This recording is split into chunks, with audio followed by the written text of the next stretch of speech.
Hello, welcome everybody in the distribution dev room. For people who were in the previous talk, you know what I will repeat. For the newcomers, here we go. First, let's start with some safety instruction in case of fire or whatever would happen. We hope nothing will happen. We have the exit door at the back first and one exit in the front or on the wings. Oh no, that's for the plane, sorry. For the rest, if you want to leave the room, just do it quietly if possible, because both the doors and the seat are producing a lot of noise and it can disturb the audience. For the Q&A section at the end, raise your hand, wait for the microphone to show up so that everybody can listen and hear the question, because it's also recorded and streamed, so that will be correctly captured. And now I will let the stage to Carlos Enrique Lima Melara, but he just told me before that I can call him Carlos because we are all friends here, isn't it? And so the topic will be fixing CVE on Debian, almost everything you should know about it. Cool. So hi guys. Thanks. A few disclaimers here. The first one, this talk is mostly targeted for end users and people who want to know a bit more about Debian and how we manage vulnerabilities and if people are safe using Debian stable. Yeah, like they are, but I'm going to go through it today. If you guys are after something more specific about how we do that in Debian and like the Debian specific things, I would recommend you to watch Samuel's talk on last year's DebConf, which he goes in a lot of more details on our specific process. And the second disclaimer I have to do, I'm not actually from the security team, so security team is a team inside Debian, but I've worked with them, I've fixed CVEs on Debian, and I actually did my last year thesis last year to graduate based on a case study on how we do CVE management on Debian. That's why I have this talk here today. So again, the slides are available. Maybe everyone can see, I'm not sure, on people.debian.org/Charles, which is my nickname. Usually people call me Charles, so feel free to. Today we are going to go through some things. First, it's going to be a bit of introduction. I want to present myself, and I also want to know a bit about you guys. Then we'll talk a bit about the Debian project, then CVEs and how we deal with CVEs in Debian, and then how we fix those CVEs in Debian, and we'll have some diagrams that hopefully will help you to understand everything. And hopefully I will have 5 or 10 minutes for questions. So let's get into it. I'm Charles. I'm a computer engineer from Brazil, and that explains why the long sleeves. I don't like this code. Okay, so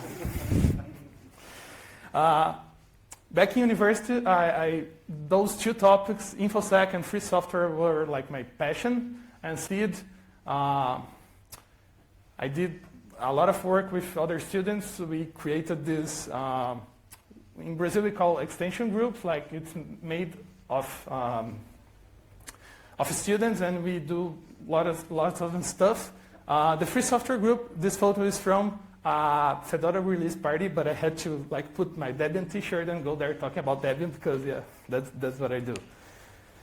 And also I'm a Debian contributor, mostly packaging, so I help to maintain curl, I do maintain Neomut and some other packages and some other team maintain packages.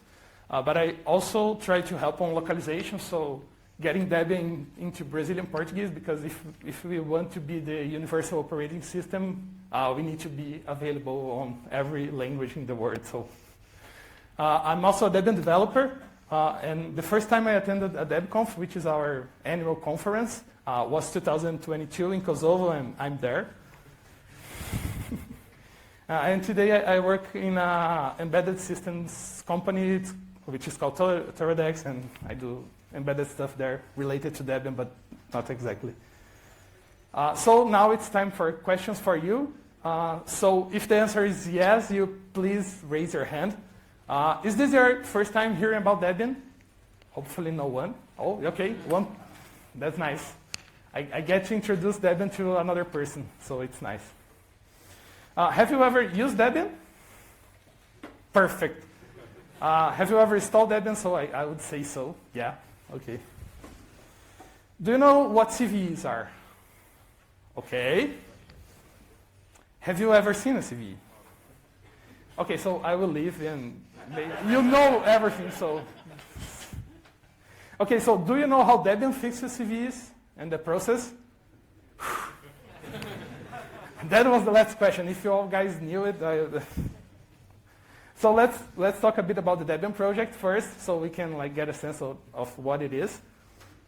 The Debian project is a free software. It's like the operating system that we developed. It's a GNU Linux-based distribution, basically. And it's a free software in the sense that we have a social contract that every contributor abide by when they are contributing to Debian. And that specifically, social contract says Debian will remain 100% free. So that's on our core. And also we have some our Debian free software guidelines that dictates what we consider free software and what can be distributed and maintained by Debian in our mirrors. Usually we call it the FSG. It's a collaborative project, so we have developers from all around the world. I think for sure more than 1,000 people. And as with 1,000 people from all over the world, we need some sort of constitution so things don't get messy. But it's also a volunteer-based, and this constitution was developed in the 90s through some discussions in mailing lists. Actually, lots of months of discussions on mailing lists, but it worked out quite well. And also, on our social contract, we say that we don't hide our problems. So almost everything in Debian is transparent to the users. You can go to our mailing list where discussions is happening. You can see what people are discussing on IRC channels. And also our infrastructure is the rules to create them. So I think Puppet, or forgot the name of the other one. Our instructions are public. So you can see everything that's happening in Debian. Our goal is to release the next stable version, always, and take care of the current one, but our end goal is to always release this new stable version. And currently it's Bookworm. It was released in 2023, which means that this year we will have a new stable release. How do you get there? We freeze our development. Basically, we have a development release which is called unstable or seed. All new patches get uploaded there. Oh, I didn't tell you, but I'm going to lie a bit for you today because I don't want to make it very complicated. So don't trust me 100%, but all our new patches goes to unstable, which is our development release. And after they pass some automated tests that we call auto-PKG tests and other stuff, and after a few days, they migrate to our testing release. This testing release is going to be the one frozen and released as the new stable release. So things happen quite a lot on those two distros, like the unstable and the testing release. But after the release is done and everything is fine, we can release a new version. We have the release of Bookworm, and previous we had the old stable release, which was Bullseye and Buster and so on and so forth. Well, let's talk a bit about Debian stable, because it's frozen time in the sense that it's shipped with the upstream versions that were available at the time of the freeze. So for Bookworm, that means upstream software from 2023. And we don't want to introduce any big changes on the stable version because people rely on the behavior in there. So we don't want to break an ABI or something like that, or change the behavior of the curl software because people are writing scripts with it. So we don't want to change a lot of stuff there. But we need to change eventually because it might have a severe bug that we discovered only after the release. So we have this proposed updates mechanism where we are going to queue up proposed updates, and eventually they are going to be released as the new point release of Debian. Usually we use the proposed updates to fix bugs, But there's also another need, which is the security stuff. For severe vulnerabilities, we do have the security feed. The security feed is enabled by default on all automated installation and user-based installation. So everyone has access to it, and as soon as a package hits it, it's available to everyone. As long as you do an apt update and apt upgrade, or you have the automatic updates enabled. So everyone has access to the security feed by default and as quickly as possible. But there are some vulnerabilities that are not that severe. For that, we use the proposed mechanism update that I've talked before. And basically, every 2 months, we release a new point release. So everything that is killed on the proposed update becomes the new point release.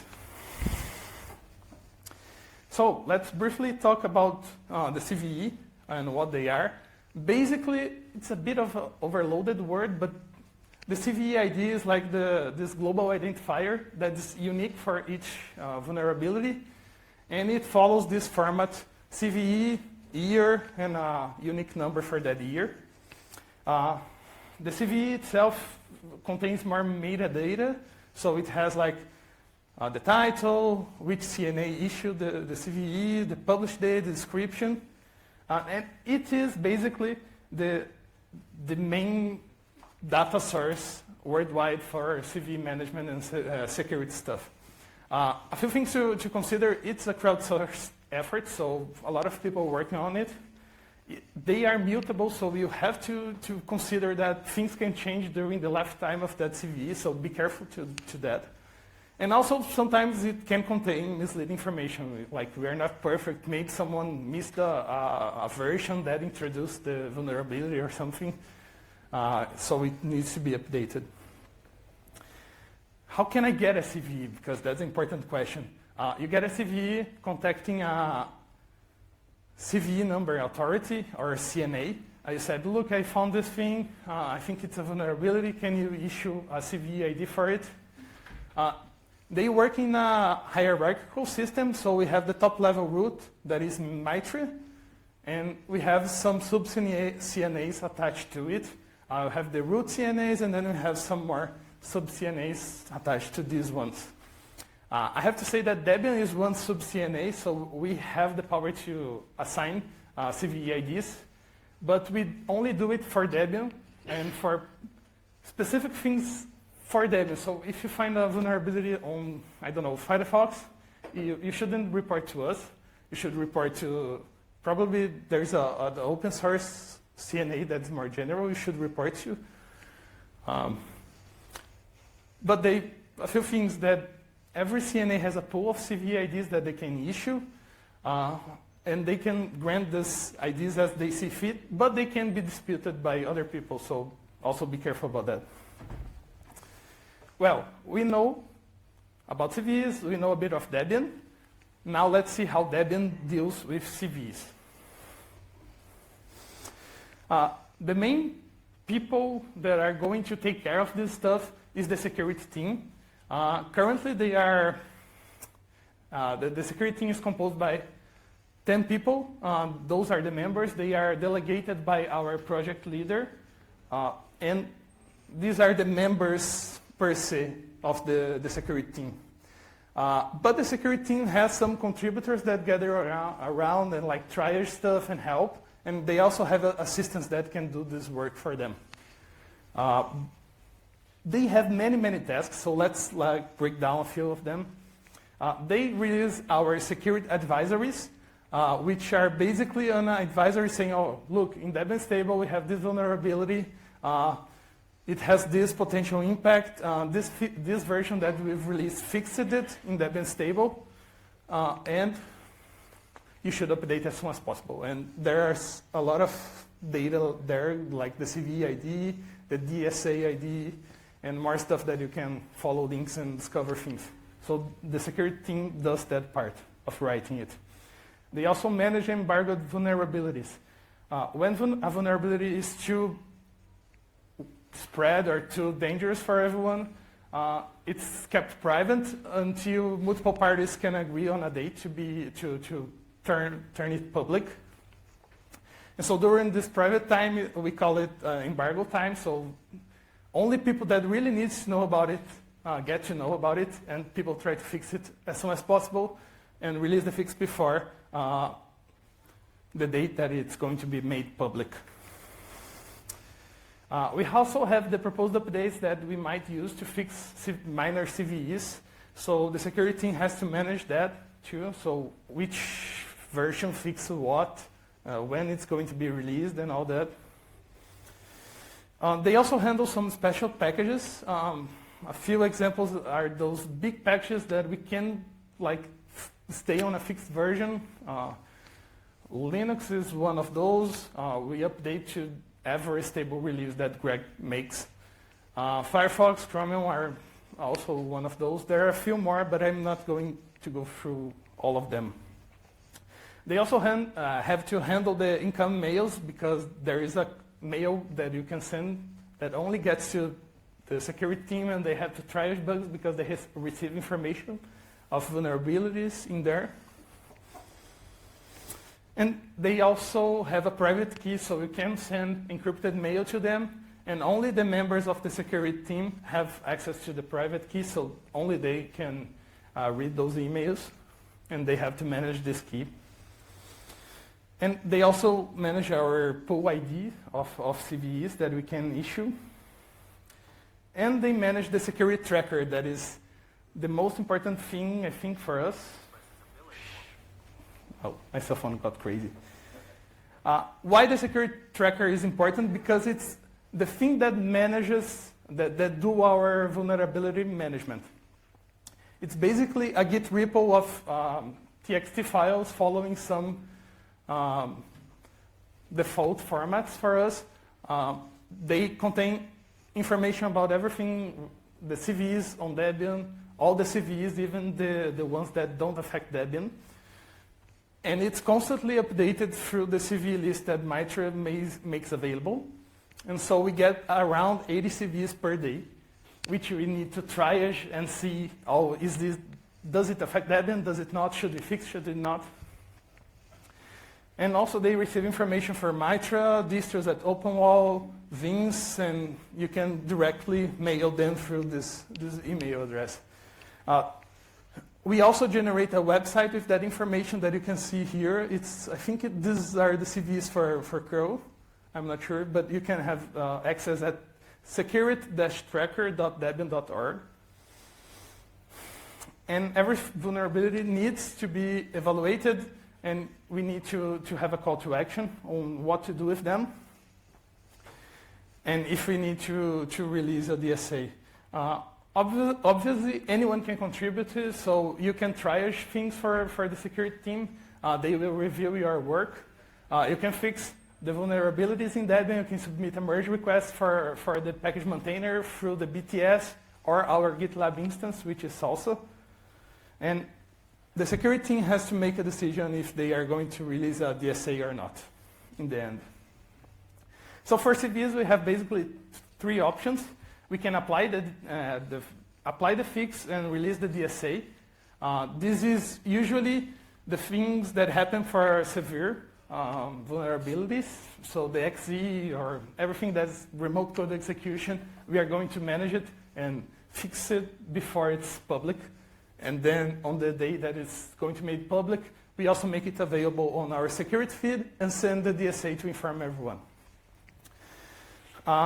For the CVEs of vulnerabilities that are not that important, like, it's a local vulnerability that has to have user interaction to become a problem, we don't have time to deal with everything, so we document it. We contact the maintainer opening a bug in the bug and track system, say, here, this package has a vulnerability, you should fix it.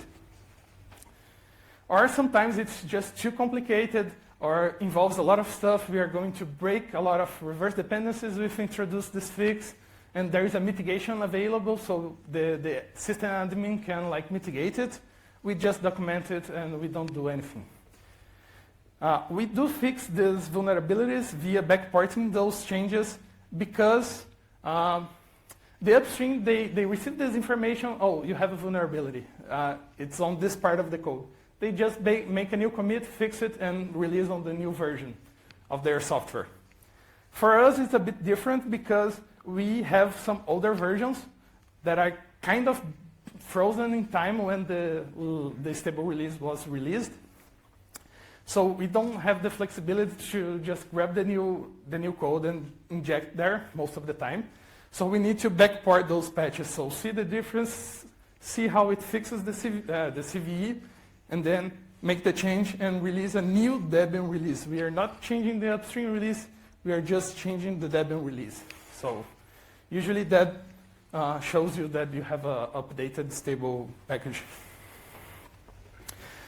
The process is pretty straightforward. Like we discover the CVE somehow, someone informed us, we get from the CVE list, and then we need to confirm impact, identify the fix, apply the patches if they don't apply correctly, because it's, the older version, it's not the same as the new version, so the hooks don't apply. You have to modify the patch, document these changes, because you are changing, you want to make sure that everyone knows what you change and why you changed that. Then someone, ideally another Debian developer or someone from the security team or someone else, will review these backporting changes. You have to test if you actually did fix the vulnerability, because it's not just importing the patch to fix it and call it a day. You have to make sure that everything is fixed. And then you can submit the fixed package to Debian to make it available on Debian. Also, make sure that you watch for regressions. We try to do that as fast as we can because, you know, we are not perfect. Sometimes it happens. And the process here for severe vulnerabilities, the security team is first informed. Then it's going to evaluate that CVE. So if it's a very severe CVE, they will fix it before the embargo is lifted. And they might contact the maintainer via encrypted mail, because we all have our GPG keys, so we can do encrypted mail. It's not always the case, but they can contact the maintainer to, okay, we are going to change that. Is it okay for you? What do you think about those changes? Do you want to help us? And then they can have those encrypted conversations. And the security team will upload to our FTP queue for the package to be built with the fix.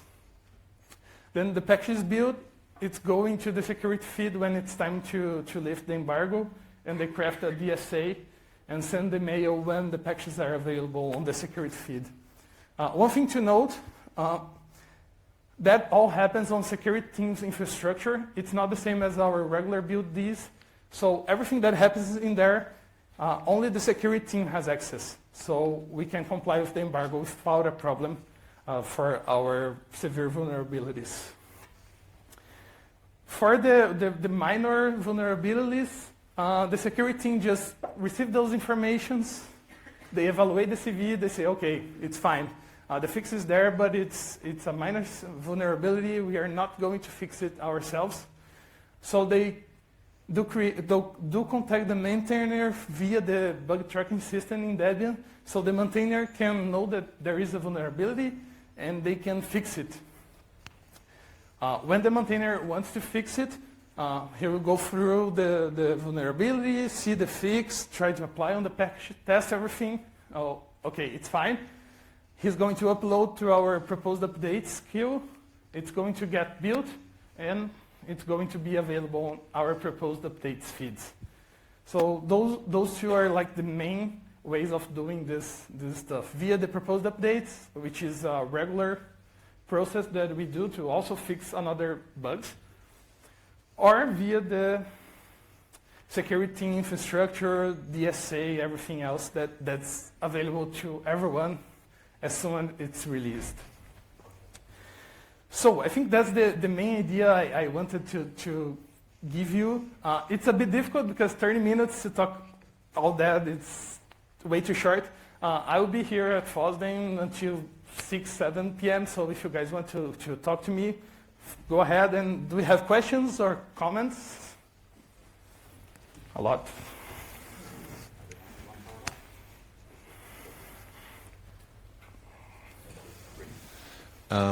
Yeah, no, since you say that the security team is 10 people, and you say look, they're managing the inbox, and there's like they're watching the list of with like the 80 new CVEs per day or such. I mean, this for 10 people, even if to like maintain the security of Debian stable, this sounds like a full-time job for 10 people. So, is this that people they are somehow working like full-time for the Debian project, or is this that on a voluntary basis? So that it, yeah. This seems kind of important. I think it might be a mixed bag of things, but I would say in general it's probably volunteer based. I'm not sure. I don't know the answer for that. But yes, I agree that it should be a full-time job and someone should pay these people to do this because a lot of companies rely on Debian. A lot of servers run Debian, so it would be really nice to have that support.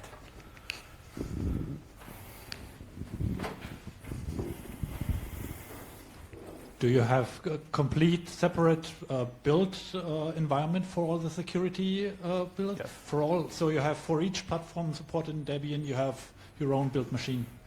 Yeah, I'm almost certainly about that. I'm not exactly sure if it's really like that. For like X390 or like PowerPC, I'm not exactly sure. Maybe they share something, but I wouldn't think so.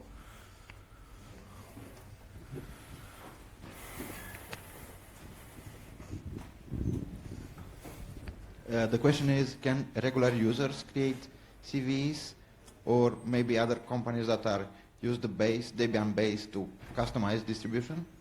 What was the first part of the question is?